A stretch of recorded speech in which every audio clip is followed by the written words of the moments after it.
You come with me. எங்க sir? வா சொல்றேன்.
அவன் கட்டி போட்டிருக்கிற அந்த ஆள் தான் இந்த கப்பலோட captain.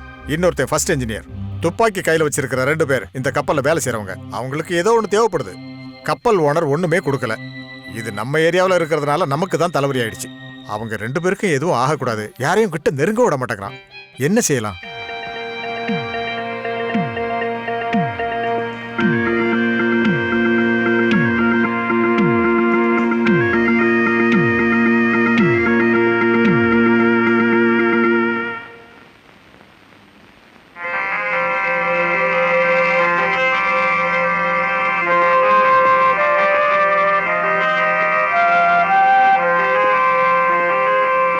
Hello,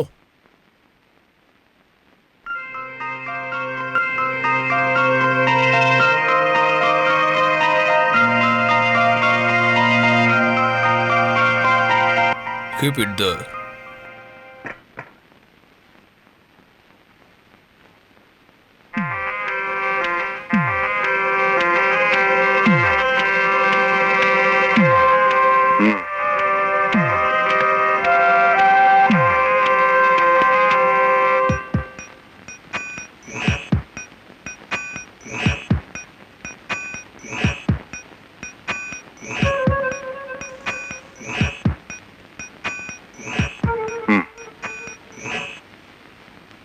Taste it.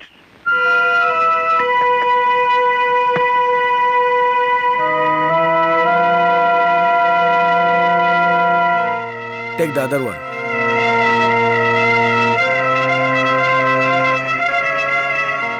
Take the chicken also.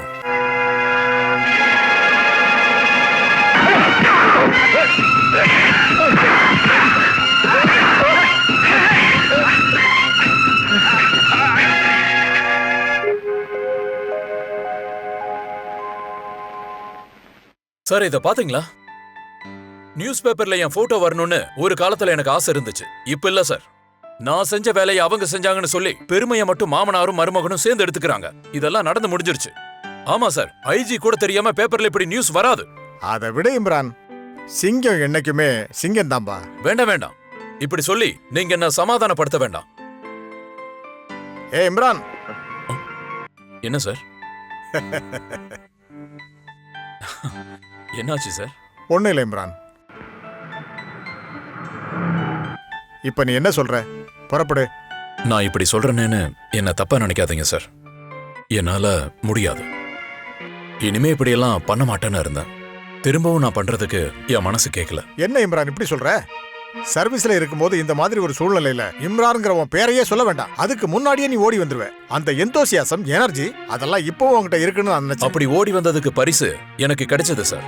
இனி அப்படி ஓடுறதுக்கு எனக்கு விருப்பம் இல்ல. நான் தான் தப்பா நினைச்சிட்டேன். உன் மேல நிறைய நம்பிக்கை வச்சுட்டேன். அதனாலதான் நான் அங்க வந்தேன். இம்ரான் இன்னைக்கு பெரிய பணக்காரன் ஆயிட்டான். சொந்தமா வீடு, காரு, ஜீப்பு, பிசினஸ்.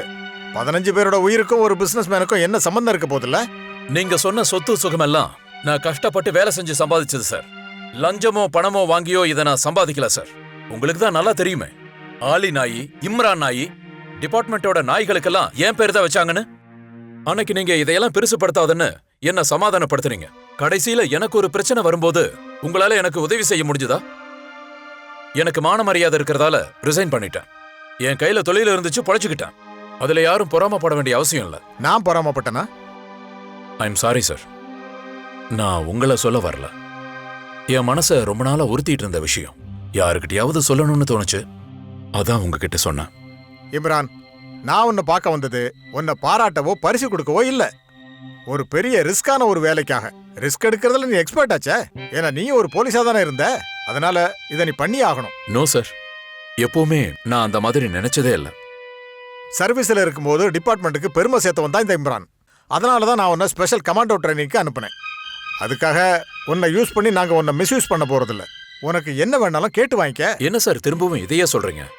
என்னோட மனசுல அந்த மாதிரி ஒரு எண்ணம் இருந்துச்சுன்னா இவ்வளவு நேரம் நான் உங்ககிட்ட பேசியிருக்கவே மாட்டேன். எனக்கு இருக்கிற பிரச்சனை தான் உங்களுக்கு ஏற்கனவே தெரியுமே சார். இவளோட கல்யாண விஷயம்தான். 2 நாள் தான் இருக்கு. அதனால எனக்கு ஏகப்பட்ட வேலைகள் இருக்கு. இப்படி ஒரு ஆபரேஷன் சொல்லி கிளம்புனா அது எப்ப முடியும்னு சொல்ல முடியாது. ஆரம்பிச்சுட்டா முடியலன்னு சொல்ல முடியாது. இந்த இக்கட்டான சூழ்நிலையில நான் என்ன செய்யறது சார்?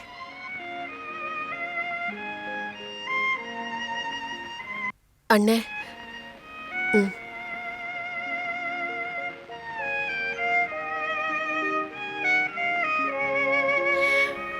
சார் சொன்னதெல்லாம் நான் கேட்டுட்டு தான் இருந்தேன். அவர் சொன்ன மாதிரி செய்யுங்க அண்ணே. நீ எதுக்குமே இந்த மாதிரி சொல்ற? நான் எப்படி போக முடியும்? அப்புறம் உன் நிக்கா யார் நடத்துறது? அது ஒன்றும் பிரச்சனை இல்லை. நீங்க போனோன்னே அவங்கள காப்பாத்தணும். ஏன் நிக்காவை பத்தி கவலைப்படாதீங்க. அல்லாவோட அனுகிரகம் இருந்தா அது தானா நடக்கும். இங்க பாருமா, நீ சொல்ற மாதிரி இது அவ்வளவு ஈஸி இல்ல. அங்க போனா அவ்வளவு சீக்கிரம் திரும்பி வர முடியாது. ஒருவேளை நான் அப்படி மட்டும் சொல்லாதீங்க. அப்படியெல்லாம் நடக்காது அண்ணே. நீங்க போயிட்டு வாங்க.